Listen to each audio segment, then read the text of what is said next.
suis ravie d'être devant vous aujourd'hui. Donc on va commencer la conférence sur le mix de données Data Studio. Alors, avant de commencer justement cette conférence, j'aimerais savoir qui utilise Data Studio parmi vous. D'accord. Donc quand même une bonne majorité. Et qui ne connaît pas Google Search Console? Le contraire m'aurait étonné aussi. Alors, je vais faire une présentation très rapide justement de l'outil Data Studio pour les quelques personnes qui ne connaissent pas et pour que tout le monde ait le même niveau d'information. Donc, Data Studio est un outil de reporting qui permet justement de collecter l'ensemble, qui permet de rassembler l'ensemble de vos données sous un même document. Il est possible de connecter Data Studio à plus de 100 connecteurs, 100 sources de données différentes. Et depuis 2017, on peut relier Data Studio avec l'outil Google Search Console. Donc, pourquoi passer par Data Studio pour vos différents reporting? Alors, il s'agit d'un outil tout en un, parce que justement, vous pouvez comme je le disais, relier plusieurs sources de données dans ce document. Et il vous permet justement de faire des reportings plus jolis que par exemple, la visualisation que vous pouvez avoir sur l'outil Google Search Console. Il est possible aussi de réaliser différentes... vous pouvez par exemple réaliser du data blending. C'est-à-dire que vous pouvez relier plusieurs sources entre elles et créer une nouvelle source pour avoir une nouvelle donnée qui n'est pas présente dans vos sources initiales. Et enfin, gros avantage comparé à Google Search Console, c'est qu'il est possible dans Data Studio de faire des expressions régulières, Donc c'est aussi communément appelé regex. Donc pour les personnes qui ne connaissent pas, en fait, il s'agit de la création d'une fonction qui permet de récupérer certaines informations dans une chaîne de caractères pour ensuite pouvoir l'exploiter de la manière que l'on souhaite. La principale limite de Data Studio est qu'il manque en fait quelques métriques présentes dans Google Search Console. Donc, par exemple, l'indexation des pages. Donc, si vous souhaitez justement avoir ces informations-là dans Google Search Console, vous pouvez, dans Data Studio, vous pouvez passer par une Google Sheet et ensuite relier à Data Studio. Alors, la conférence va se dérouler avec plusieurs exemples, en fait, avec des cas pratiques pour que vous puissiez avoir une grande visualisation des choses possibles et réalisables avec Data Studio. Donc, les exemples que je vais vous présenter, on va prendre le cas de l'association SEO Camp et on va justement voir les différentes manières de traiter vos mots-clés et vos différentes sources de données. Donc, commençons par exemple par l'interprétation de vos positions de mots-clés. Alors, comme vous pouvez le voir dans l'interface Google Search Console, on voit la liste de mots-clés, mais il n'est pas possible de catégoriser directement ces mots-clés. Vous pouvez par exemple les ranger par nombre de clics, par nombre d'impressions ou par position moyenne, mais une personne novice ou vous-même par exemple, vous ne pouvez pas voir par exemple les mots-clés qui sont dans la catégorie marque ou les mots-clés qui sont dans la catégorie hors marque.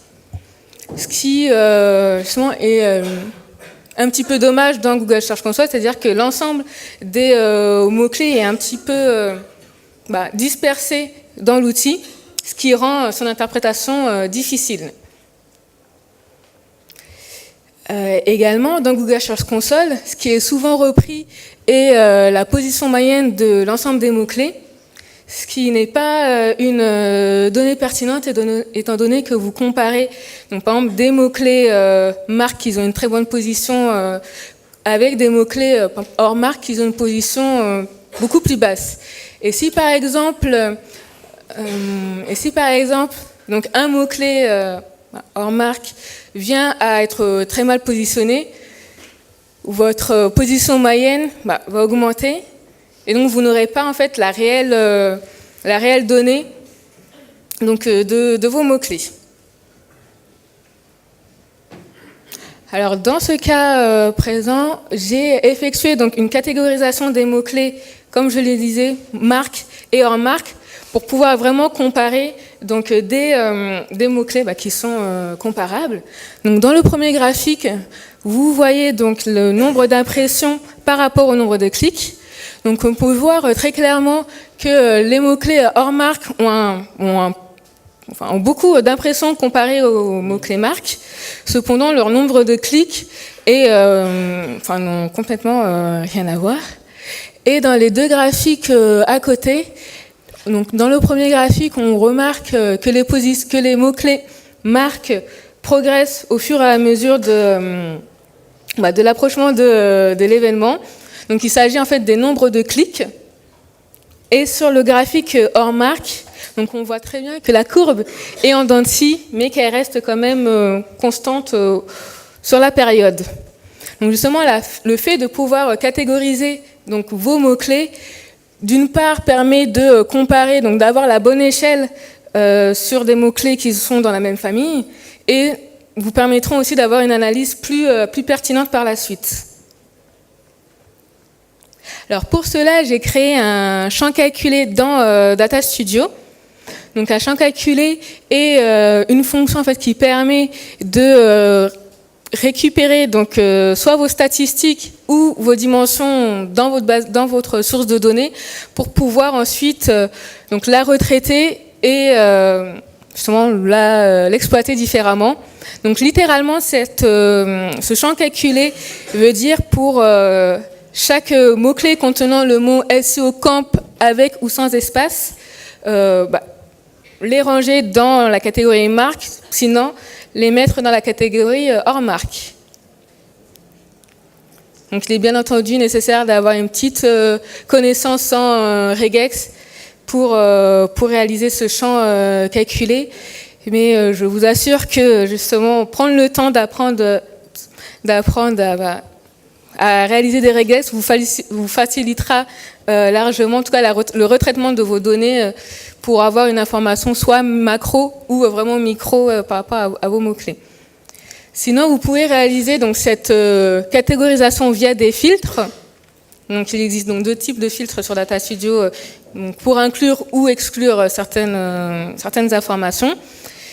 Et ces filtres m'ont permis de réaliser donc, deux tableaux. Donc, un tableau où vous voyez donc, là spécifiquement les mots-clés marques avec comme indicateur donc, le nombre d'impressions, de clics et le taux de clic. Et pour l'autre tableau, donc, les mots-clés hors marque.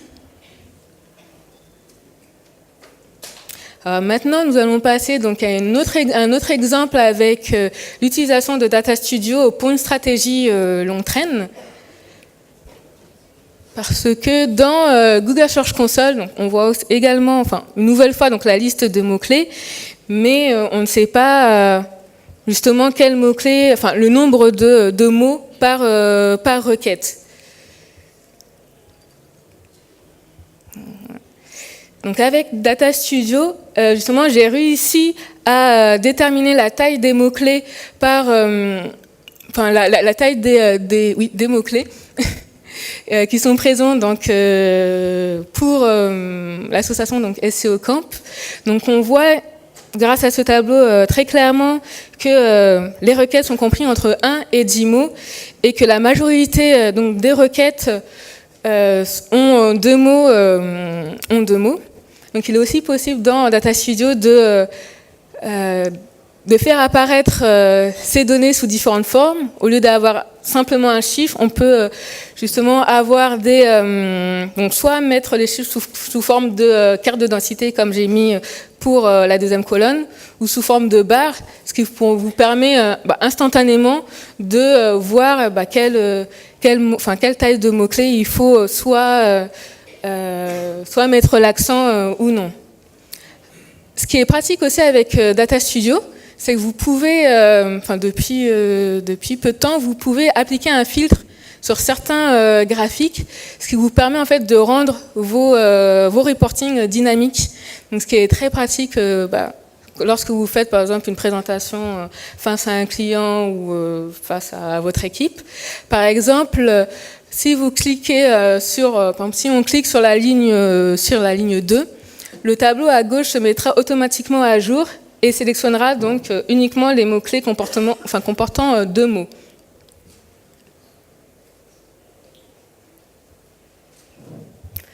Alors, j'ai de nouveau fait un champ calculé pour justement réaliser donc, cette classification de mots-clés.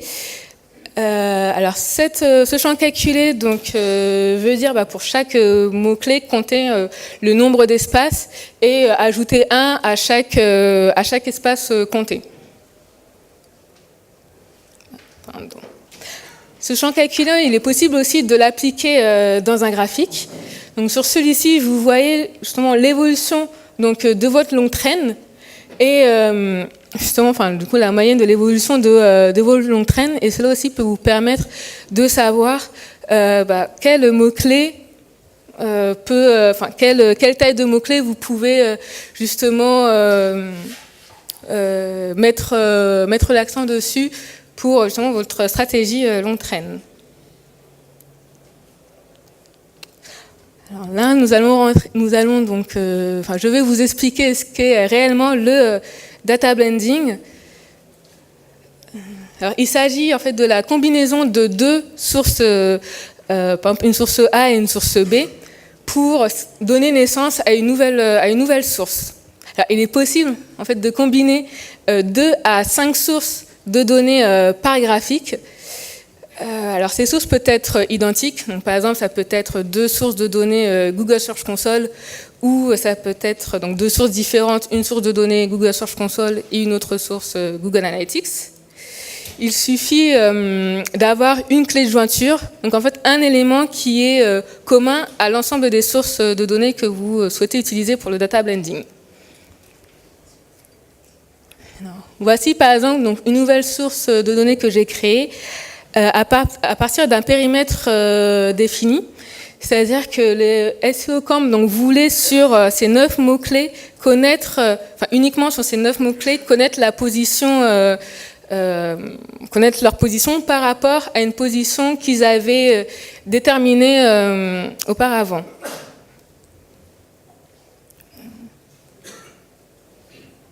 Alors je suis partie donc d'une source de données A, qui se trouve être une Google Sheet, où nous avons listé donc, les mots-clés qui nous intéressaient, avec la position que nous souhaitions atteindre, que j'ai donc combiné avec la source de données B, donc la Google Sheet, où là nous avions l'ensemble des données, l'ensemble des mots-clés et leur position.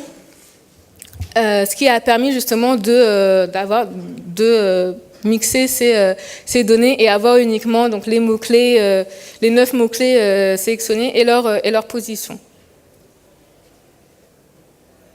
Donc, voici ce que ça donne dans Data Studio.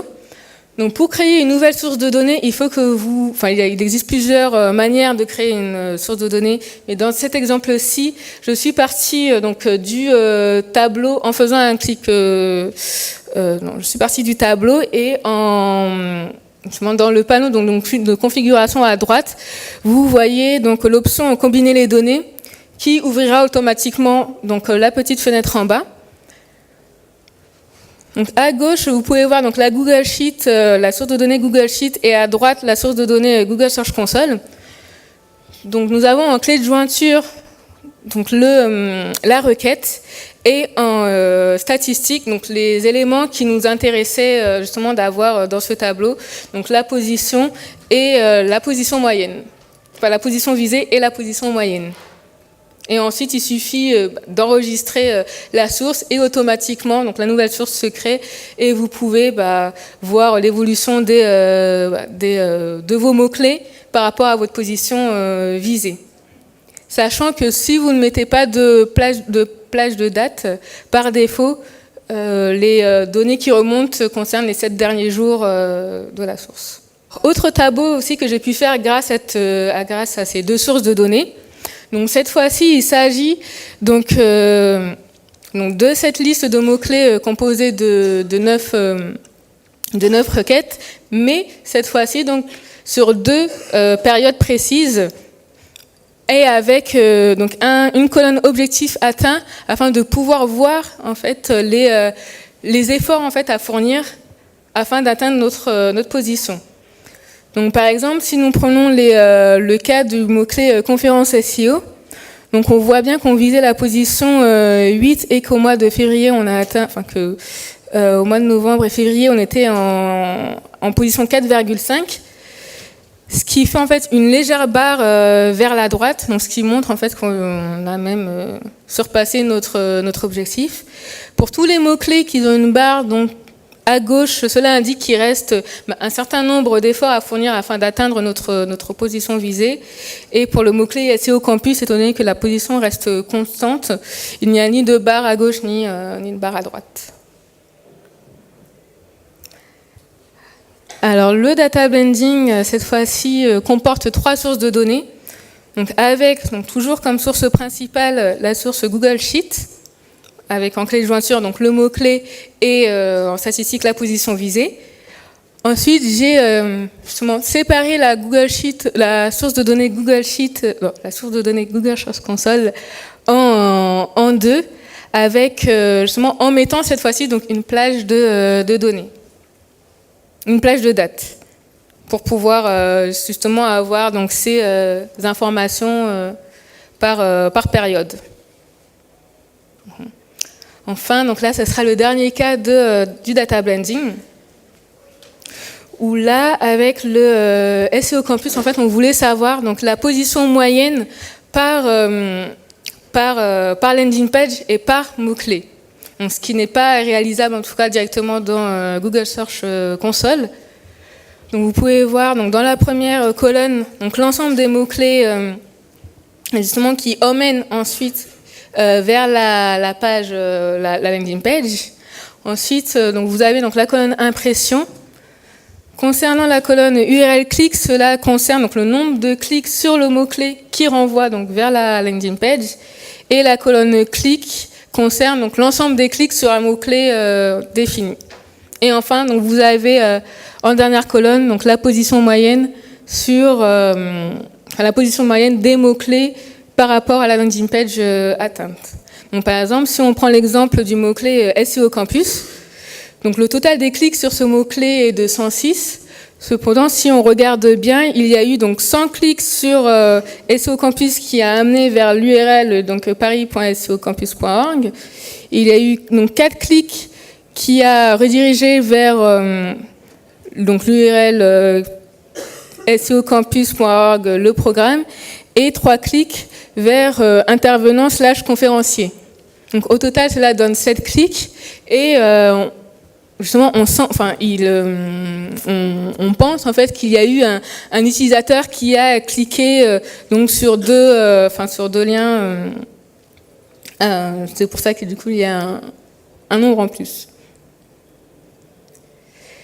Donc ce data blending, j'ai utilisé donc deux sources Google Search Console, dont la première avec les impressions du site et la deuxième avec les impressions des URL, en ayant comme clé de jointure donc la requête, en ayant comme dimension donc la landing page afin de pouvoir récupérer donc l'ensemble des pages de destination. Ensuite, en statistique, donc j'ai réuni les clics avec les positions moyennes et également donc les impressions et les URL clics. Petite chose aussi, petit conseil, lorsque vous lorsque vous reliez plusieurs sources entre elles qui comportent des statistiques identiques, il vaut mieux les renommer parce que justement, comme vous pouvez le voir à droite, donc vous avez l'ensemble des statistiques que vous avez sélectionnées et si vous ne les renommez pas, vous ne saurez pas clairement, par exemple, s'il y aurait eu, par exemple, si j'aurais choisi la statistique clic dans les deux sources de données, vous ne saurez, sans renommage, vous ne saurez pas à quelle source de données correspondent ces statistiques. Donc j'arrive à la fin de la conférence et justement pour vous donner un petit peu, pour vous donner d'autres idées, il est possible d'utiliser donc Data Studio dans d'autres cas, donc par exemple pour la création de champs calculés, par exemple pour la réalisation de pour la réunification de vos mots-clés, par exemple si vous avez des mots-clés avec ou sans accent ou avec ou sans S, ça peut vous faciliter en tout cas de les réunir sous forme de cluster justement pour faciliter vos analyses par la suite. Il est également possible, donc comme je le disais au début de la conférence, de faire la liaison entre Google Search Console et Google Analytics. Ensuite, on ne l'a pas vu lors de cette conférence, mais on peut aussi connecter donc différentes sources de données externes à Data Studio comme Mapposeo et SEMrush. Et enfin, par exemple, pour vos analyses de contenu, il est tout à fait possible aussi de relier avec Screaming Frog pour ensuite comptabiliser, par exemple, le nombre de mots-clés ou d'autres informations. Donc, je vous remercie pour votre attention. Et maintenant, merci Coralie.